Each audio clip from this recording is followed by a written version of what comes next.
What's up, everybody? Coach Dacia here. Welcome back to another hot topic. And this week, I want to go over something that I deal with a lot with my patients who are navigating either osteopenia or osteoporosis. And that question is, how do I know if I'm getting better? How do I know if this fitness and exercise routine that I'm doing is actually improving my bone health? Well, today I want to go over several different ways that you can, from your own home, start to track your progress and see if you are truly improving bone mineral density with your routine. So let's get started. So, first things first, let's talk about why tracking even matters. First off, it gives you an opportunity to increase your motivation for your exercise routine. If you start to track numbers and see what you are doing that is good for your body, where you're seeing these improvements, it automatically bumps that motivation factor and keeps you going. Remember, consistency with your workout is key. Another great thing about tracking is that it allows you to see where you might need to make program adjustments. If you start tracking numbers and you don't see really great improvements in certain areas, then it allows you to pinpoint where you can make those adjustments in what you're doing on a regular basis. Last but not least, and this one's important for me, when you start to track your progress and you see those improvements, it allows you to celebrate your wins. This is so important from a mental standpoint. When you start to see that the work you're putting in is actually improving your overall health, you get to celebrate that win, no matter how small. And when we celebrate our wins, it goes back to that motivation factor, keeps us motivated to keep going. And guess what? You've got this happy little cycle of workouts, improving health, more workouts, improving your health even more, et cetera, et cetera. Now, for most patients, they simply rely on the scans that they get with their doctors, whether that's DEXA scans, REMS, etc. There's two issues with this. The first one is for most people, you're not getting those scans on a regular basis. Okay. So if you're only getting a scan every 6 months, maybe even once a year, then that's the only thing you're using to see if you were truly making progress with your bone health. The other thing to keep in mind when it comes to scans is that, especially when we're dealing with osteoporosis, a lot of times seeing a number stay the same is a win. That's a good thing because let's face it, naturally, the body's bone mineral density decreases as we age. That's just a natural part of aging, not to mention those people who have been diagnosed with osteoporosis. So, if the things that you are doing are actually letting you maintain your numbers, you actually have to see that as a win because otherwise the numbers would be going down naturally with age. So if you're actually able to maintain your numbers as you age, that means that what you're doing is a good thing. So sometimes there's just a little mental switch that we have to flip to understand that maintaining in this case is actually a good thing. So now let's get into some functional fitness assessments that you can do at home on a regular basis to track your progress with your fitness routine. And there's three different areas that you want to focus on. You want to focus on balance, mobility, and strength. So let's go over those three. The first one is balance. Balance can easily be assessed with the single leg stand test. So as you can imagine, this one's pretty simple. You just stand on one leg. For most people, in order to do this, you would simply lift the opposite knee up towards the chest and hold that position for as long as you can. Now, remember, if you've never tested this before, then the very first number you're tracking is what we call your baseline number. So don't worry if that baseline number is 2 or 3 seconds. That's totally fine. The whole point of this is to get a baseline number and then track it as you go. Of course, with this test, you want to track both legs, so the right leg and the left leg. Now, for all of the tests that I'm going to go over today, I highly encourage you to track these numbers every 8 weeks. And I'll go over that reason here in a second. But balance first, single leg stand test is a perfect one to start with. You can also do a tandem standing test. And this is simply where you take one foot and place it in front of the toe of the other foot, almost like you're standing on a balance beam. Same thing, you're going to put your arms out to the side and see how long you can maintain this particular stature. Of course, switch it up, put the other foot in front, and do the same thing. Those are just 2 tests that you can use at home to test your balance. The next area is mobility. A couple of areas of the body that I love for my patients to test for mobility are their hamstrings and their shoulders, 2 major muscle groups and joints of the body. So with the hamstring test, this is a simple sit to reach test. So from the ground, if you're sitting on your booty, you're simply going to extend both legs out in front of you. Now, if you do both legs at a time, there's kind of a little issue there because one leg is probably more flexible than the other. So I highly encourage you to test one leg at a time. So right leg out in front of you first, making sure that you're reaching towards your toes with both hands and see how far you can reach. Now, this is one where you might need somebody else to help you simply because they can measure the distance, especially if you're able to get your fingers past your toes. If you're not able to reach your toes, that's perfectly fine. This might be an instance where you actually just see the landmark on your body that you can reach. So are you reaching towards your shin or your calf muscle? Can you reach the bones of your ankle, et cetera, et cetera? Don't forget, you got to test this on both legs.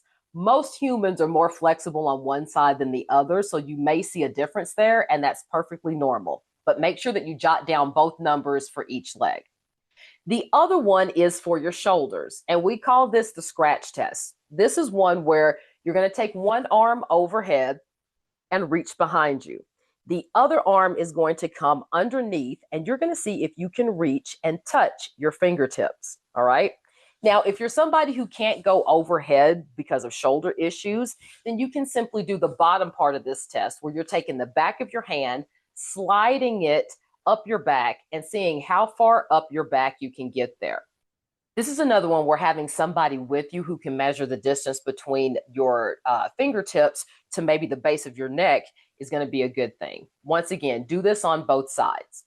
And last but not least, when it comes to functional fitness assessments, are strength. So when we're talking about strength, one of the best tests that I love this one because it's pretty simple to do is a sit to stand test. You take a timer, set it for 30 seconds. And once you hit go on that timer, you're going to sit in a chair and you're going to stand up, sit, stand, and see how many times you can do that in a 30-second interval. Of course, track that number. And once again, 8 weeks later, see if that number improves. The reason this one is so good is because it involves all of the lower body muscles, right? So this is glutes, hamstrings, quads, etc. Plus, it's a really good way for you to make sure that squat form is staying good. Because if you're able to sit down, stand up over and over again, then you're using proper squat form. I love that about this particular test. The other pretty obvious way to see if your strength is improving is your weight selection. Have you been able to increase the weights that you're using in the strength movements that you're doing on a regular basis? If you are not tracking that, I highly encourage you to start tracking the weights you're using for every movement that you're doing. Now, of course, you can do this pen to paper, but if you're using an app for your workouts, then you're probably able to track it there as well. So just a couple of ways that you can also test or assess for your strength. Now, we went over functional fitness, but how about daily living? There are things that you can do to track and see if what I'm doing is improving my activities of daily living. So, are the activities that you're doing every day, whether it's cleaning your house, moving around your house, etc., are those things becoming easier? Are you noticing that certain movements that were painful are less painful now? Are you able to do certain movements for a longer duration than you were before? And one of my favorite ones to track, your fear of exercise. Are you starting to build more confidence? If you were able to rate on a scale of 0 to 10 at the very beginning, how fearful you are of exercise, and then 8 weeks later, do that exact same thing. See that number. See if that number is improving as you are doing more movement, more intentional movement throughout the week. Don't forget your strength workouts, all this stuff that we talk about when it comes to osteo, strength, balance, impact, etc. It's all there not only to improve bone mineral density, but it's there to make your overall life better. So, are the things that you do on a daily basis becoming easier to do and better for you? You've got to track those things as well. Some other daily living indicators that you can track are your sleep quality. Now, you could do this pen to paper, or of course, you could use a tracking device. Your energy levels throughout the day. And this was pretty simple. Once again, on a scale of 0 to 10, how much energy do you feel like you have throughout the day? And lastly, your medications. Have you been able to alter any of your medications, of course, under the guidance of your doctor, based on the exercise routines and the nutrition changes that you are making in your life? Now, next up is to create your own personal tracking system. Now, I went over several different metrics that you can use to start tracking your progress, but you don't have to use all of them. As a matter of fact, start with maybe 3 or 4 of the different ones that I went over today. How you track it is completely up to you. I've mentioned pen to paper, but if you're very tech savvy, maybe you want to use an app on your phone to track these things. A simple notes app will do the trick. If you're really tech savvy, you might use something like Microsoft Excel, etc. Something like that. Doesn't matter. You just pick whatever you want to use to track it. Now, recognize that a lot of these things can fall under either the subjective or objective category. And that's really important to note. Subjective means you are probably giving your opinion of something. Okay. So, once again, anything where I talked about on a scale of 0 to 10, that's what you're tracking. We would probably put that under the subjective category. Objective is probably going to be concrete numbers. So, how long was I able to stand on one foot for my balance test? How far can I reach for my sit to reach test for hamstring flexibility? Those would all fall under the objective category. It's really, really important that you track certain things that would fall under both categories. Because once again, both categories are going to make sure that we've got an overall and nice blended tracking system for your overall health. We don't want to just focus on subjective things, because if you're only focusing here and you see these numbers are really low, you may be missing the real numbers that are changing over here under the objective category, and vice versa. If you're only seeing these numbers and they're not really changing that much, but you're getting great benefit from doing your exercise. You're noticing that your fear of exercise is decreasing. You're taking less medications. You're more energized throughout the day, right? So you see that. You see where it's important for us to make sure that we're tracking things that fall under subjective and objective. Now, I mentioned earlier that tracking every 8 weeks is kind of the sweet spot that I give my patients. And why is that? Well, when it comes to new workout routines, a lot of times we won't change anything up until about the 8 week mark. And the reason for that is around 8 weeks is when the body starts to really figure out what you're doing. That's where most people can hit what we call a plateau. So once we get to that area, that's normally when we'll change up a routine. Well, it makes sense that if that's probably the time frame that your routine is going to change, let's go on and track and see what our routine has done for us in those 8 weeks. The other reason 8 weeks is good is because if you track too often or in a time frame that is shorter than that, so every 2 weeks or every 4 weeks, you may not actually see your numbers change in a significant manner. If you're ever somebody who's ever tried to lose weight, then you'd probably know this. If you were to track your weight every single day, that's going to see these fluctuations that don't make any sense. You're trying to figure out, how is it that I weighed this in the morning and this at night, or I weighed this yesterday and now I'm 2 pounds heavier or 2 pounds lighter the next day. Those numbers don't really make any sense because a lot of it's water weight, to be honest with you. But if you're tracking your weight once a week and you do it on the exact same day, now you're going to see some significant numbers that actually make sense, because over 7 days, your body can actually gain or lose fat. But in one day, not so much. The same kind of goes true when you're trying to track your improvement with bone mineral density and bone health in general. You want to give your body several weeks to make those adjustments. So if you're giving your body several weeks to make those adjustments, you probably only want to track those numbers in a larger amount of time, right? So somewhere around the 8 week mark. And from there, do it every 8 weeks. So as you can see, you're basically going to be tracking every 2 months to see these numbers. It's really important that you also do it on the same day of the week. So pick a day that's going to be your measuring day, whether that's on a weekend, a Saturday or a Sunday, or maybe for whatever reason you like a weekday to do it. Keeping the exact same day and doing it first thing in the morning is really important for keeping everything right here, making sure that the numbers align with the numbers that you got prior to that. If you're trying to changing the days up that you do things and you're changing the parameters, like one day you do it early in the morning when you just get out of bed, and the next time you do it late at night, then our numbers might be a little skewed. You want to try to keep everything as even keel as possible. So pick a day, pick a time of day, and stay consistent with how and when you do your measurements. Now, once you have this data, what do you do with it? Now, keep that in mind. These numbers are just data.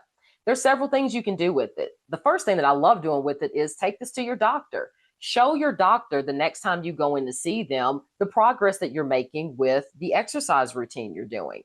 This really allows the doctor to have some concrete information that they can now give you more medical information on, right? They can help you change up whatever they're helping you with, whether that's medications, lifestyle adjustments, prescriptions for other things like physical therapy, etc. Right? So make sure that you take this information to your doctor. It's extremely helpful. Now, for you, this information, going back to what I mentioned earlier here, very important because now you can make tweaks where you need to. So, for instance, let's say that you're doing your measurements and you notice that your strength is definitely improving and your mobility is getting better, but your balance numbers pretty much are staying the same or might even be getting worse. Well, this lets us know that these two areas we're doing pretty good on, but we might need to start focusing more on the balance. And for anybody with osteo, whether that's osteoporosis, osteopenia, we know that fall prevention is key. And how do we do that? We improve our balance, we improve our core stability. So in this case, knowing that your balance numbers aren't improving, you now know that you can focus more on balance activities, whether that's doing them more throughout the week or changing up the activities that you're doing. All the numbers that you're getting from these tracking measurements are there to help you make improvements and adjustments along the way. As I wrap up this particular hot topic, I cannot stress this last point enough. Your measurements won't make any difference if you are not consistent with your exercise routine. So please keep this in mind. If you are aiming to do strength training, let's say 3 days a week, and yet you're kind of hit or miss on that, like one day or 1 week it's 3, the next week it's 1, the next week it's 0, the next week it's 2, and then you're trying to track these numbers, as I've mentioned, every 8 weeks, you're probably going to see some pretty bad numbers. And why? Simply because of the consistency. So if you can commit to being consistent to your routine, then the numbers that you start to track here are going to be significant. They are truly going to help you make improvements and make adjustments along the way. Just keep that in mind. That's one of the things that I've seen so many times over the years. People wondering why their numbers don't really change, and yet their consistency has been pretty low. Consistency, when it comes to fitness and exercise, is number one. It is the key to seeing the improvements that you want, not only in your bone health, but in your overall health in general. And that's it, everybody. In the comments below, before I close this out, I want you to let me know, what new thing are you going to start measuring? Are you measuring your balance, your strength, your mobility? Are you going to start tracking something that's in your daily living, whether it's your sleep quality, your energy levels, your fear of exercise, and see how that's improving over time? Drop in the comments below, because I love to see what area you're going to be focusing on when it comes to measuring your progress. And once again, that's it for this week's Hot Topic. I hope to see you again next time.